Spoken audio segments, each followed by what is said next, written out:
You're listening to the B&H Photography Podcast. For over 40 years, B&H has been the professional source for photography, video, audio, and more.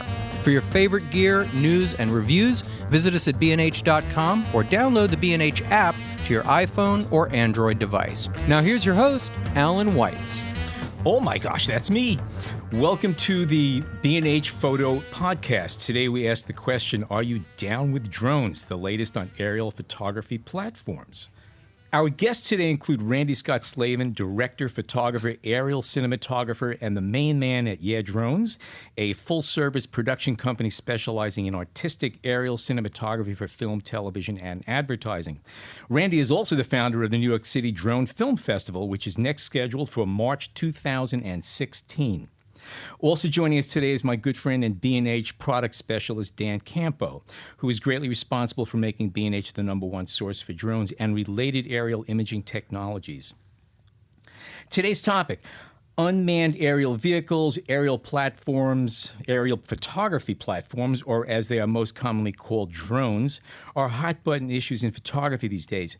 Like many aspects of the digital photographic revolution, powerful imaging technology is available to a wide range of people. So today we're going to talk about how all of this is playing out legally and technically for professionals and amateurs alike. On a personal note, I purchased a first-generation DJI Phantom drone when they first hit the scene, and while I was able to successfully exceed my remote control flying skills while terrifying every genre of wildlife within a quarter of a mile of a local ball field, upon my attorney's advice and after a few close calls and crashes, I sold it on eBay in order to avoid lawsuits and submitting to hundreds of hours of community service. All of that said, Randy, tell us about how you first fell into this, specifically drone cinematography.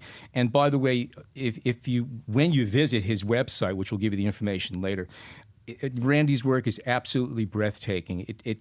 Drone imaging is really spectacular, and Randy has really truly mastered the art and technique of that craft. Well, thank you very much, Allan. I appreciate that.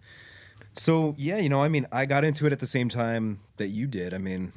Really the first generation Phantom is kind of what got me into it. Really, the way that the story goes, which is actually 100% true, is I like watching skateboard videos. I've been a director for the past 10 years, and I always like watching skateboard videos because they're kind of repositories of really good style, and they're usually very fringe, which I particularly like. You always see interesting camera techniques, technologies, and whatnot, and there's one video that I saw called Pretty Sweet, and it started out with this shot that just literally blew me away. My jaw was on the floor. I was like, how did they shoot that? It starts out as a close-up on somebody's face. It goes over their head, across a street, over like a 12-foot chain link fence, down a corridor, up and down, around another corner, down a flight of stairs, and then it ends up circling this whole group of skateboarders and going up into the air. And I was just dumbfounded. I was trying to figure it out. I was trying to figure out maybe they cut a hole in the gate, maybe they're following them with some kind of like gimbal system, Steadicam that's attached to a golf cart. I had no clue, honestly. And I watched it over and over again, and I saw a shadow, and the shadow was like a flying camera. It was, I was like, okay. So I started looking online, and I was like, wow, this whole drone thing, flying cameras, what the hell? It was way more relegated to hobbyists and people that were kind of just building their own systems. And I found the Phantom, and that was just as the first Phantom came out. No gimbals, no nothing at that point. And I probably bought it here, at B&H, and I had one, within the week, and I started flying it immediately. And what's interesting about that time, as you kind of mentioned, is it was a lot more janky than it is now. These days, you hook up, you have your cameras hooked up to your phone, you have 17 satellites, you let go of the controller, and it is rock solid in the air. It doesn't change. You can probably shoot a time lapse with no problems whatsoever, and maybe even very minimal post-production with any kind of camera motion. Back then, it was not even close to that, and no gimbal. So, anytime you move the drone left or right, you had that camera motion in there. A tilt right would cause a tilt right in the camera. And I actually kind of really look very fondly upon that time. The time that I spent really learning how to fly the Phantom in the gimbal-less era, or my pre-gimbal era. Right. Back then, you really had to learn how to utilize the wind. because yeah. when you were pressing your aileron or your rudder or anything in any direction, it would cause so much camera motion. So you had to really fly upwind and let it, the natural camera motion kind of drag it. And there was a real art and finesse to getting any kind of decent shots at that point. There still is. I still think it is an incredibly difficult art. It was also kind of unpredictable. I know the first, I'd say, half dozen flights that I had, they were really, really good. I was able to get the thing to shoot up, come down, and I remember I was playing around. I was having it hovering over a juice bottle that I had on the ground. I was getting just to tickle it and knock it around a little bit and then take off and come back down, and it was fine. And then I crashed it, and it never quite worked the same way. Well, they're not meant to be crashed. I mean, let's be real. I mean, especially now that we have something like the Inspire. I mean, the Inspire is not meant to be crashed at all. Right. As soon as it falls, I mean, it's like it has that very delicate gimbal. All the gimbals are delicate, but that one especially is hanging down off the bottom. And, it's like as soon as it gets knocked, any of the blades get knocked, and it's just going to fall. And as soon as it falls on the gimbal, it's done. Well, So, can you explain gimbals? yeah, a gimbal, to put it in very basic terms, is kind of like a chicken's head.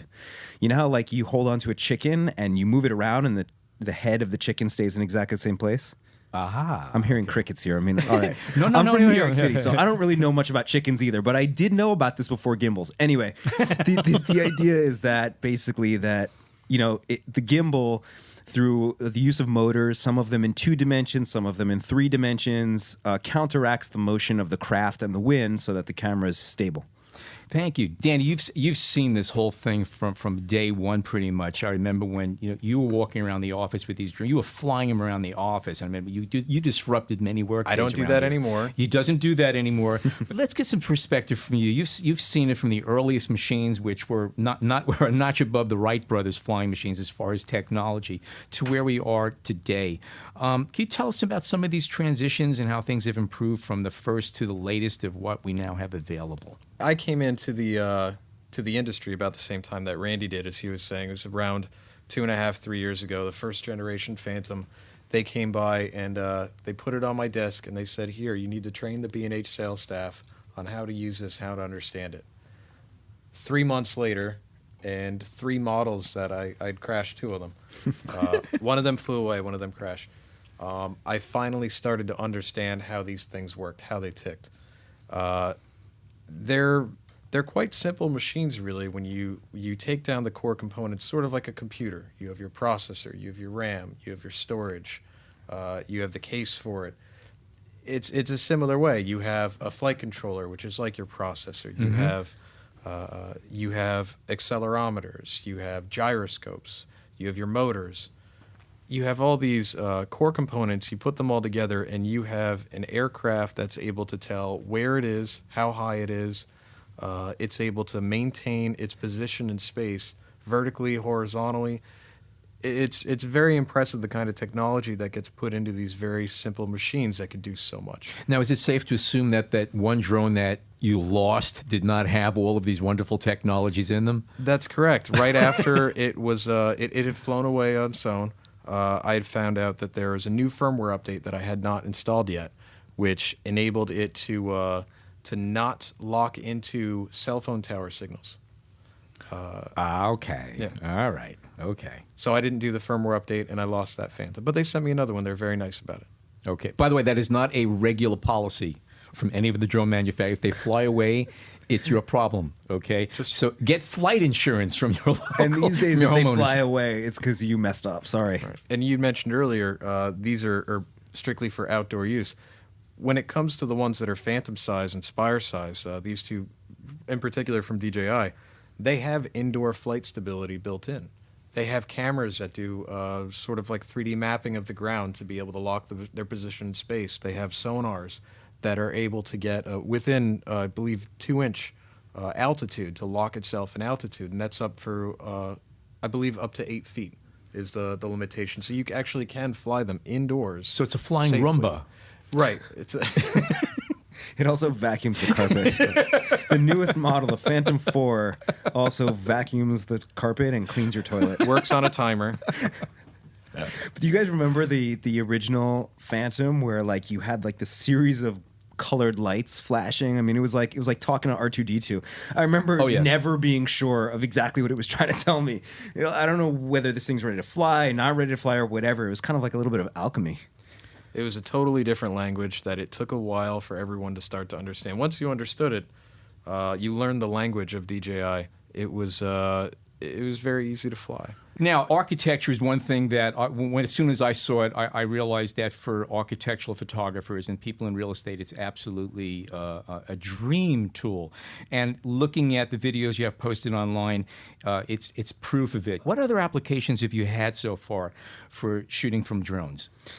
So my company, drones, we shoot a lot of different things. It really just depends on what our clients are asking for. I mean, me personally, when I first got my drones, even from the first Phantom, and I've had every DJI product since then, and I build a lot of other drones myself now. Do you build them specifically for projects, or are you just doing this on the side? I mean, do you get an assignment, say, the tools that I need don't exist, I'm going to let's see what I could put together, or are you just thinking beyond all of that? Yeah, often. I mean, it depends on what the client wants. I mean, like sometimes you have an advertising client who says, hey, we need to drop a bag from here to there. You know, when somebody walks up and pushes this button, we need it to deliver this. So you need to, take whatever drone is most appropriate for that and figure out what kind of system you need to incorporate on it. So a claw with some sort of servo system.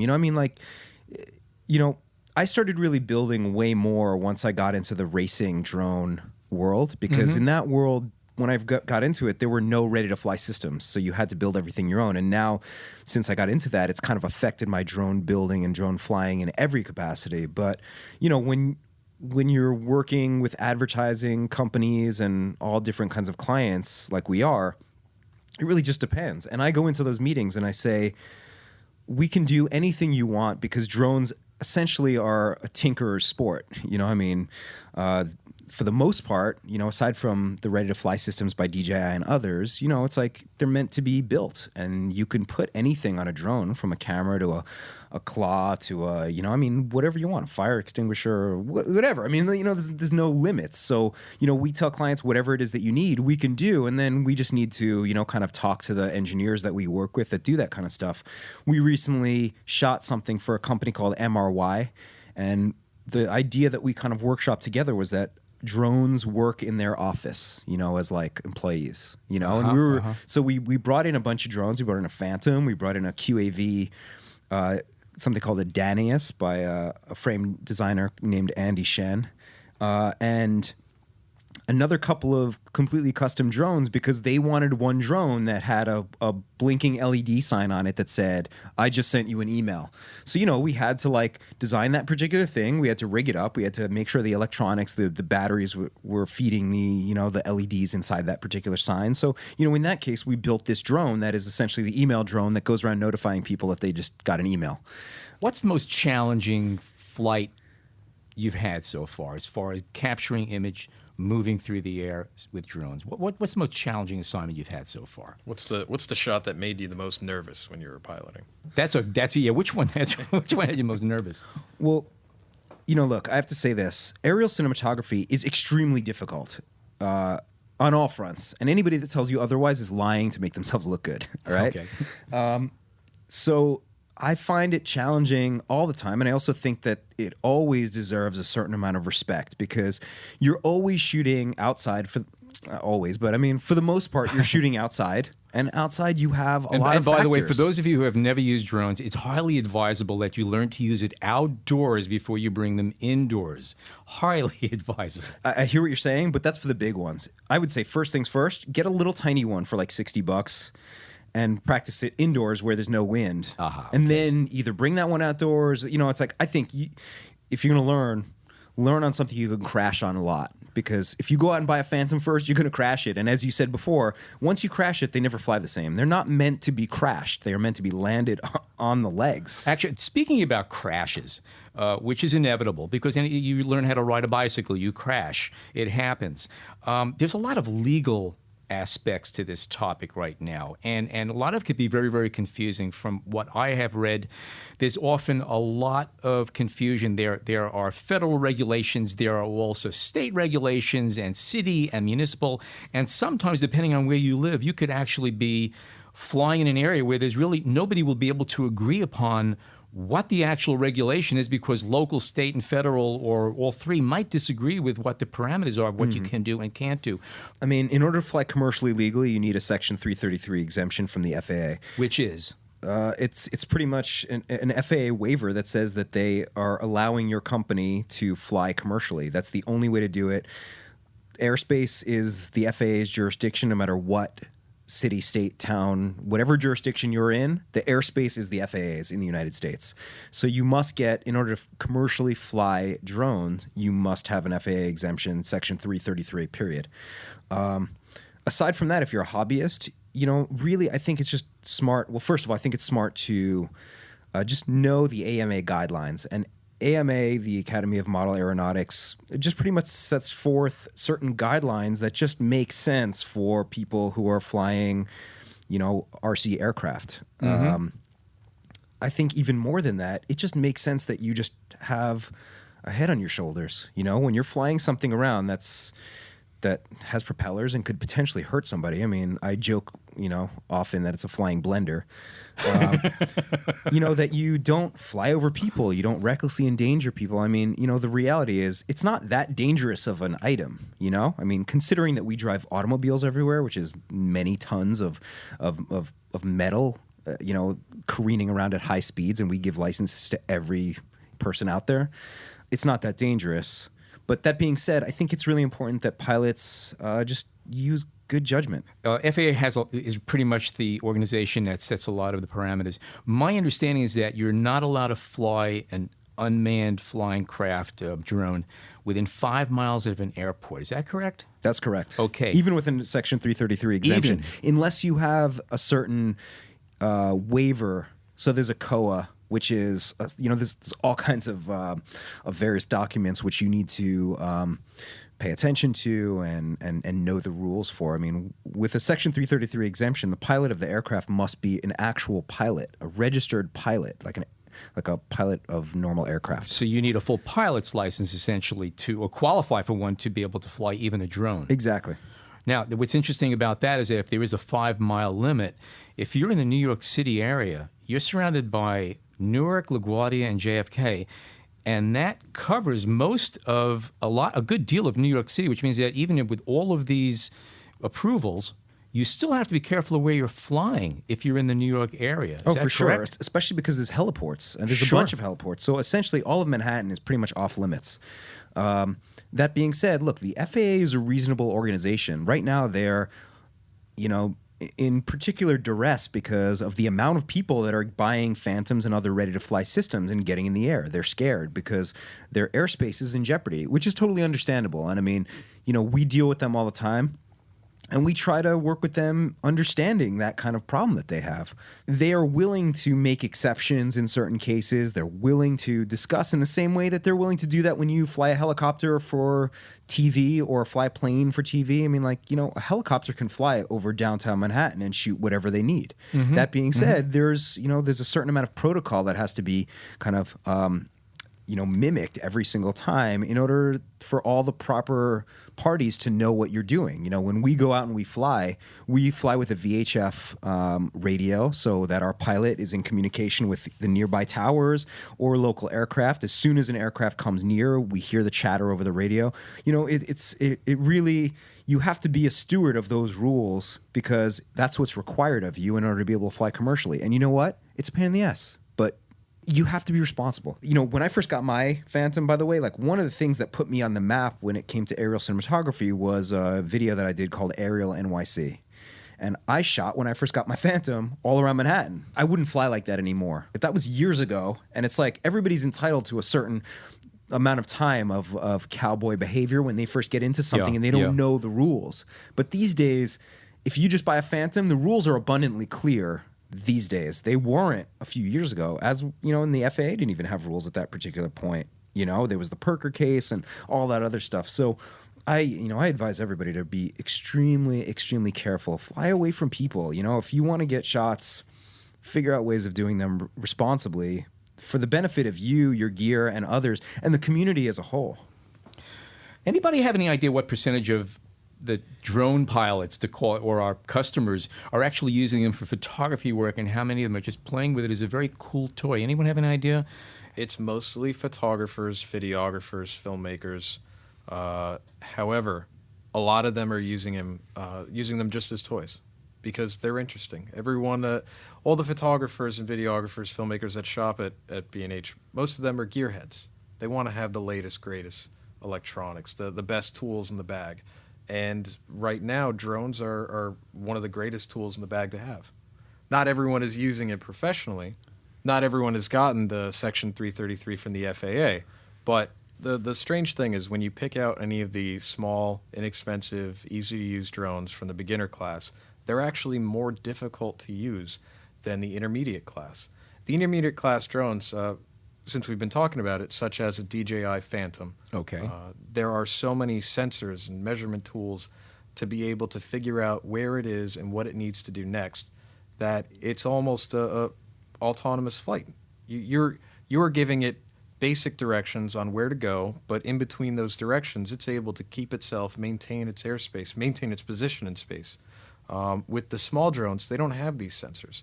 When you throttle up and you have it, say, 5 feet in the air, if you take your hand off the throttle stick, it might fly up and down. With the smaller beginner drones, without all these sensors, there is nothing to help you or to guide you in flight, to stabilize the aircraft. So what I usually suggest to people is it's the same thing as what Randy said. Buy one of these consumer beginner drones, the less expensive ones. Once you've mastered or learned how to fly those, if you go up to a Phantom that's going to cost you significantly more, you're not going to have any problems flying it. All the autopilot systems and all the sensors involved will calculate where it is and help you in flight. So right now, and again, prices and technology changes very rapidly. How much do you have to spend approximately to get into a drone that is controllable, one that you could learn, one that is not going to scare off every animal in a neighborhood? I would say between $500 and $1,500. That would be your range of the intermediate drones, and really in that range, you're going to have compatibility to cameras, action cams such as GoPros, things like that. Or you have cameras that are built in, that are integrated, that are designed and made by the manufacturer of that drone, that are very similar image quality to one of the most popular GoPros, like a GoPro Hero 4. Now, GoPro is something that is almost synonymous with this type of photography. Could you guys tell us a little bit more about what camera choices are available right now?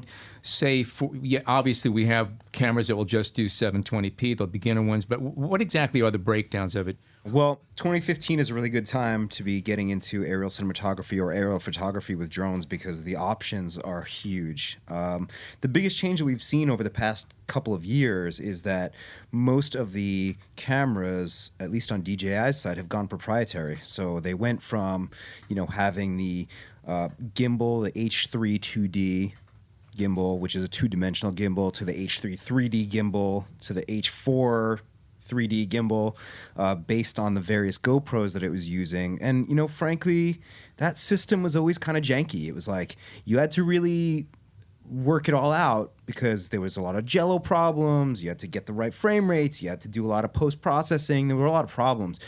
The DJI proprietary cameras have gotten better because they've designed them to work on the actual aircraft, so they're extremely light. They're built just for this. And now, of course, we have the Inspire with the Inspire camera on it, which is a great camera and more along the lines of the GoPro. And, of course, the brand new announcement is the X5 and the X5R, which are micro four thirds. It's a proprietary camera by DJI that goes onto the Inspire. It's a proprietary camera, and that just is, in my humble opinion, a game changer. To be able to lift a camera that has that amount of raw capacity on a drone like the Inspire that's so stable and so small and just so user friendly is just really a game changer. I mean, there's no other companies that I know of out there that are even close to that.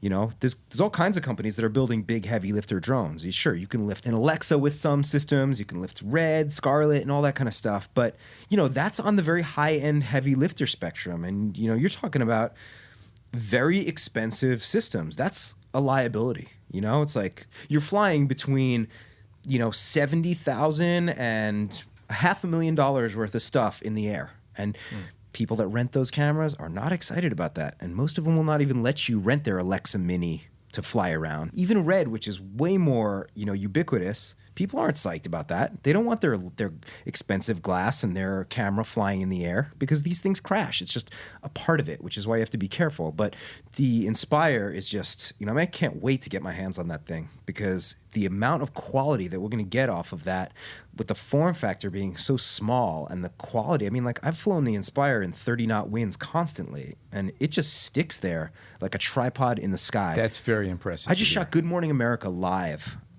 from NASA last week. It was like Space Camp in Huntsville, Alabama. That's where they have Space Camp. And it was like from NASA, they have the Saturn V rocket and all this other kind of stuff there. It was a really cool place. And Good Morning America was doing this series called Above and Beyond. So they brought us in to shoot these aerials because this artist was like aligning like thousands of people to like make these pictures. So they needed an aerial camera to shoot with this, you know, what the art looked like.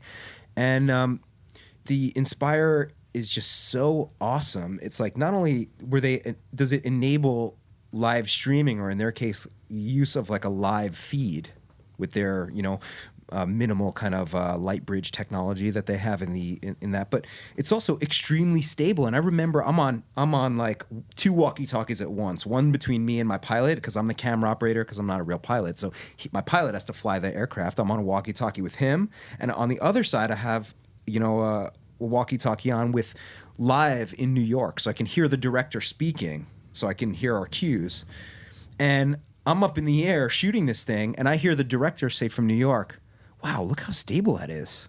Is that the drone?" It's just sticking there. And you know, for the size of the drone, it's like, you know, only like double the size of the Phantom. You know, when you start flying these bigger drones to lift the GH4 or the 5D Mark III or the Pocket Cinema camera, you're talking about a drone that's monstrous, the size of a table.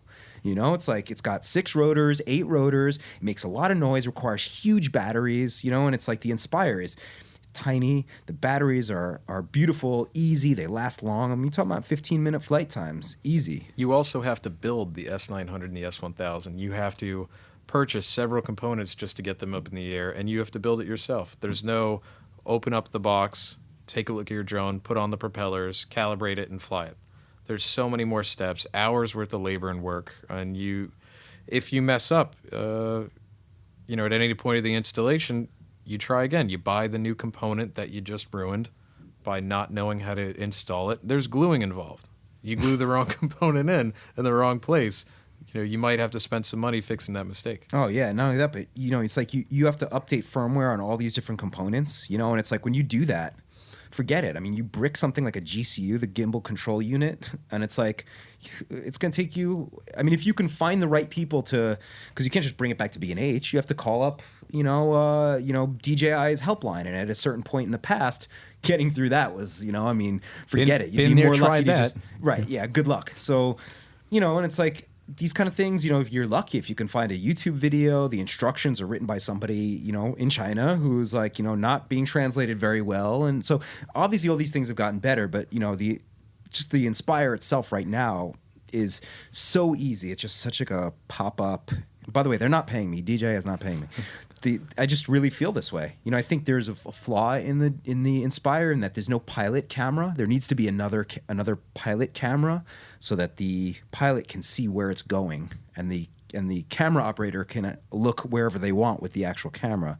But aside from that, I think it's a near flawless camera platform. We just got a telegraph from DJI on the other side of the planet, and they are going to get on that right after lunch. I want you to know that. There's the one thing that I just wanted to add on with the Inspire and the X5 and X5R cameras. What sort of sets the Inspire now apart from all the others is before there was always a really solid line. You had your consumer or low-end professionals, sort of prosumer photography and videographers and cinematographers, all using the aircraft, the more beginner to intermediate aircraft like DJI Phantoms.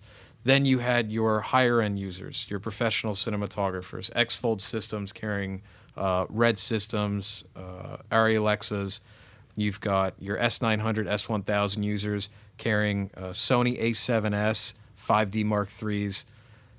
Now with the Inspire, with the X5 camera and the X5R camera, you're getting 4K and 4K RAW from a large sensor using a consumer-friendly drone that isn't anywhere near as expensive as developing a S900 or S1000 kit, though they do have their place in the world. Anybody wanting to use a 5D Mark III, A7S, any kind of 35 millimeter full frame sensor. But that stuff's going to go away. I mean, like, really, they kind of like killed their S900 and S1000 line because until those can carry bigger cameras, because look, being somebody that shoots on the ground with these things all the time, clients don't really care here or there. It's not like they're saying like, oh my God, I can't shoot with the GH4. You have to shoot with the 5D Mark III, because they're kind of interchangeable a little bit. As long as you're having like, interchangeable lens system with like a relatively large sensor, especially the RAW thing, really important. And the 5D Mark III doesn't do RAW, and that's really important for all post-production,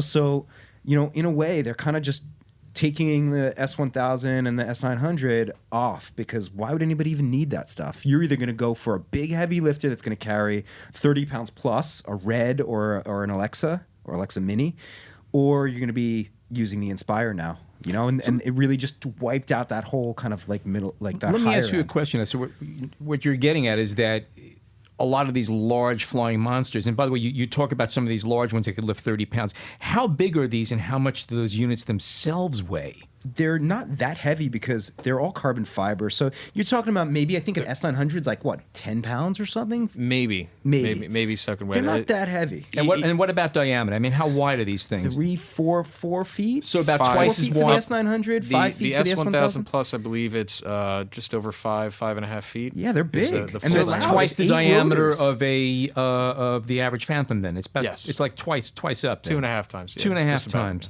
Okay, but what you're also alluding to is the fact that these, unless for very specific applications, maybe for industrial or whatever, may not be necessary because of the fact that now with the 4/3 sensors in particular, we're getting really high quality with 4/3 sensor and RAW.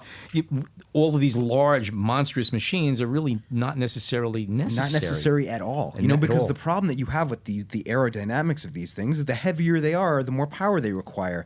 And the batteries, the more power they require, the bigger the batteries have to be. So you have this kind of like very technical arc where it's like you have weight ratios and battery power ratios. So the lighter you can make the cameras, the lighter you can make the drone, the lighter you can make the battery, the longer you're going to stay aloft. Which brings me to my next question now. When I first started with my original Phantom, way back when, the flight time was like about, 6 to 8 minutes or something? It was very, very short. What are the flight times now at this point in time? Most of them are between 18 and 25 minutes.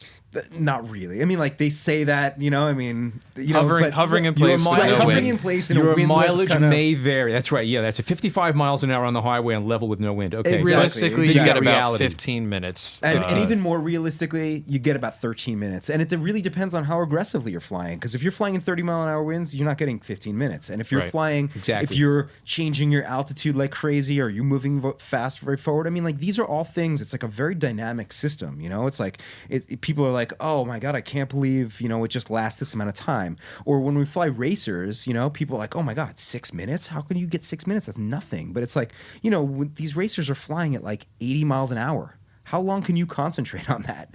It's like, and they're pushing the motors really fast. So the more intense you're flying, the more changes you're doing, the more altitude changes, you're taxing your battery. And it's like, it's like you need to understand that. When we were on Good Morning America, I had to be extremely clear with the producers that and I would always estimate on the low side. I would tell them we have operational 10 minutes of flight time because sure, if we can get 12 minutes, amazing, great. Then we had 2 minutes more leeway. But last thing I need is them betting on 12 minutes, 13 minutes, 15 minutes. Right. And then we get 10 minutes because the winds pick up and all of a sudden it's fighting a lot harder in the air, or they require really fast altitude change.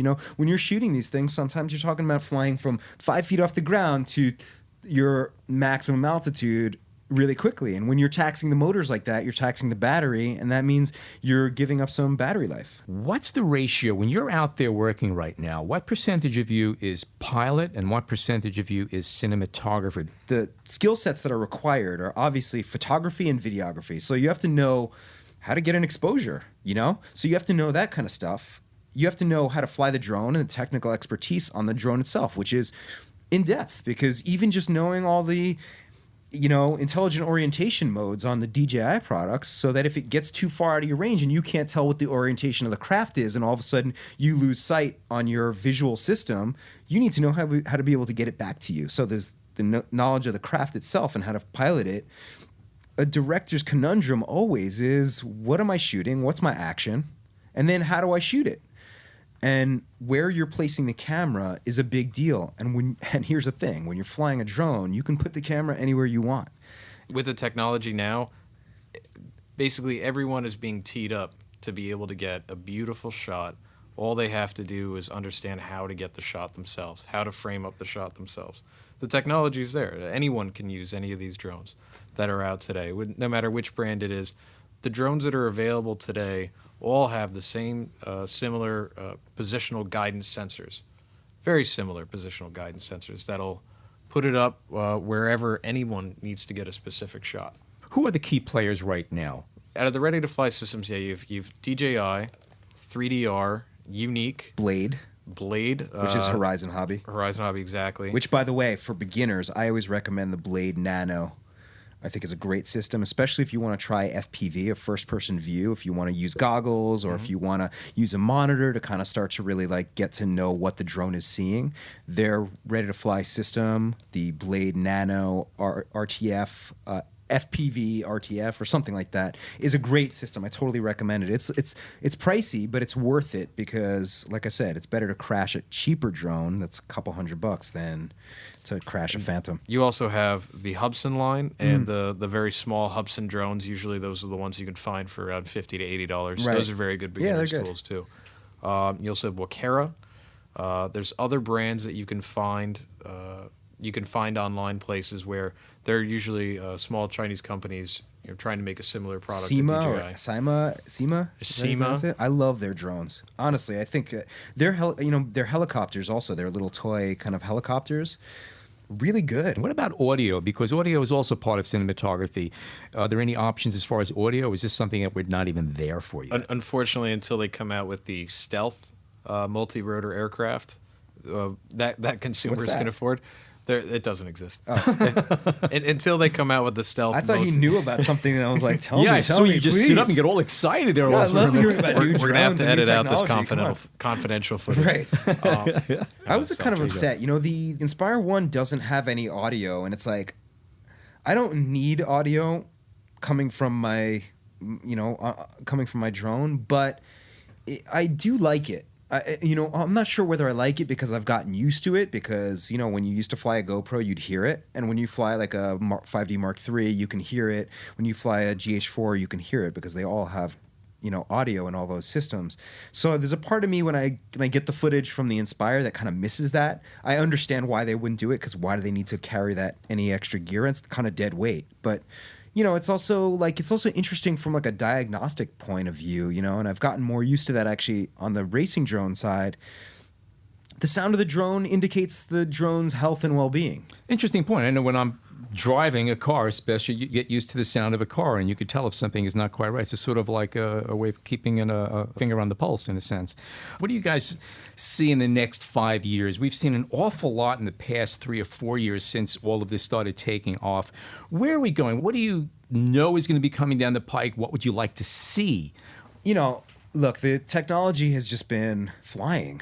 With the new X5 and X5R, I'm kind of seeing what I like. I like the idea of being able to have something like the Inspire, but with a better camera. I mean, before this was announced, I put in a pre-order for the Blackmagic micro cinema camera, because I was like, this is a perfect camera platform, and I'm going to build my own personal drone to my own specifications and design it for that. And once the Inspire X5R came out, I was like, okay, forget it. To have a ready-to-fly system that, in case you happen to crash your Inspire, you can go to B&H and just pick up a new one in the time that it takes you to get there, that's amazing. And it's like, as much as I would like to buy something of my own and put it all together, and I like all that stuff, as a business owner, crashes happen sometimes. More often they happen, I've never had a crash in a professional setting. You know, I've had some crashes on practices and, you know, training sessions and whatnot. And it's like, you know, it sucks. And if you built it yourself, you have to go back to the shop and put the whole thing together, which I do all the time on the racing side because those things crash constantly. They crash all the time. You're not flying over people. You crash them onto the grass and whatever. I think the technology, sure, it's going to continue. But for right now, I mean, you know, once that R comes out, I'm going to be pretty satisfied for a little bit. You know, I think cameras are going to get better. They're going to get lighter. The drones are going to stay aloft longer. You know, we're going to have more dynamic range. The same kind of stuff. I mean, what DJI is doing, and I think that what I really like about what they did with this X5R thing, sorry to keep harping on this one thing, but it's the biggest news right now in this particular case, is that I think they really realized that they're a camera company. I completely agree with Randy on with the release of the X5R. There's really not much else I can ask for. There was always a particular quadcopter that I would have to use if I wanted to do GPS waypoints. To set it up for autonomous flight. I'd put in my GPS coordinate, hit go, and it will fly and capture all the footage and come back to wherever I want it to land. Then there was a different drone that I'd want to use if I wanted complete FPV. There's a different drone that I wanted to use for a different purpose. Now with the Inspire, with the X5R, everything I need is in one package, everything I could think of. I have waypoint systems that just got introduced, I believe, in a firmware update. I'm not sure if that was And it's out yet. amazing. It's great. Awesome. Very easy to use. You have HDMI out for FPV. If you wanted to use something like the Zeiss Cinemizer glasses, which are great, by the way. It's the only way I'll use them. Or the only glasses that I really like to use versus some of the other brands that use a composite feed, a standard def feed, like Fat Shark or some of the other ones. I really want to see that HD signal come out. You can also watch it on your iPad.